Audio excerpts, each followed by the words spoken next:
Welcome to the Slop Farm. Enjoy the video. In this video, I will explain how to get your university registration number.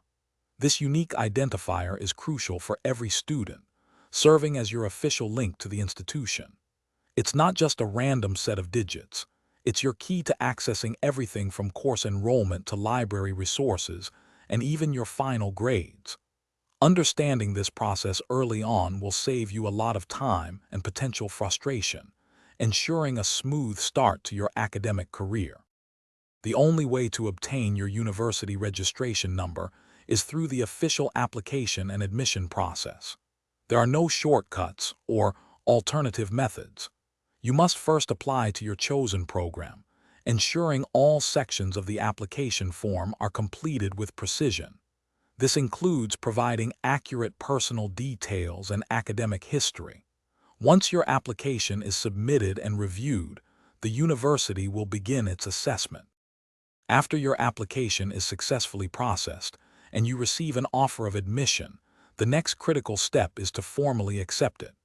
This acceptance, usually done through an online portal, signals your commitment to enroll.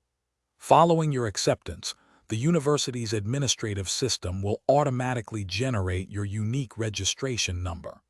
This number is then promptly communicated to you, often within 24 to 48 hours, through your designated student portal or official university email address. Once you have your registration number, it's time to activate your student status fully.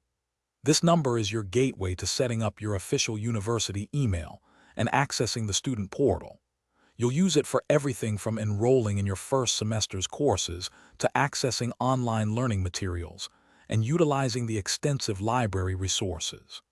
Remember, this number is unique to you, so always keep it confidential and secure to protect your academic identity.